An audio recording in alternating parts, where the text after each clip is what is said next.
రావాలి సార్.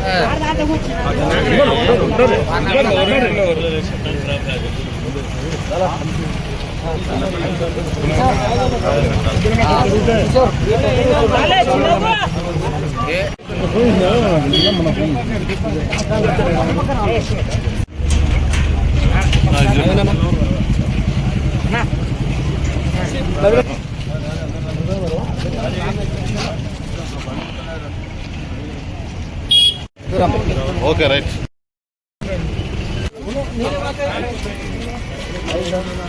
నమస్తే సార్. నమస్తే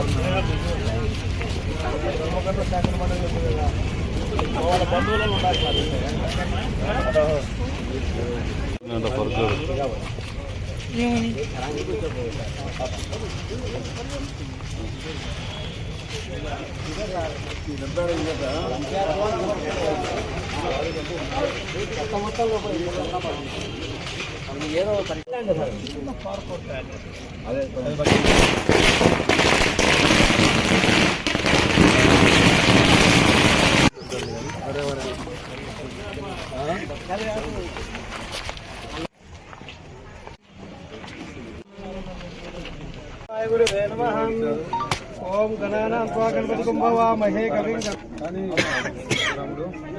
ఓం శ్రీ మహాగణాధిపతే నమః. ఓం శ్రీ గురుభ్యో నమః. హరి ఓం.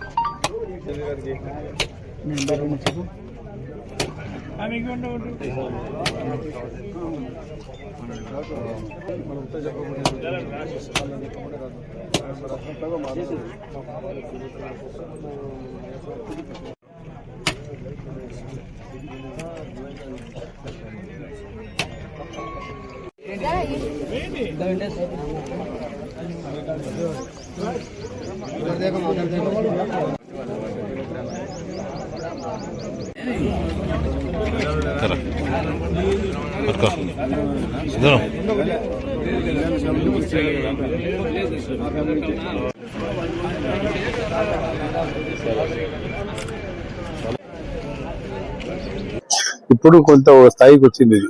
అప్పుడు ఇచ్చినప్పుడు చాలా అరణ్యం లెక్క ఉన్నాయి. ఆ రోజుల్లో 40 సంవత్సరాల క్రితం అంటే చరిత్ర చెప్పుకుంటే దీని పేరు కూడా నామకరణం చేసినాం, నందమూరి నగర్ అని. ఇప్పుడు మాల్దారిపేట, హరిజనవాడ, ముల్లాన్పేట తక్కువ, కొంత హరిజనవాడ, చాన్వాడ, మాల్దారిపేట మొత్తం సర్వనాశనం అయిపోయింది ఖాళీ 1980లో. అప్పుడు వాళ్ళు రిహాబిటేషన్ కోసం వీడు తీసుకొచ్చి పెట్టాం.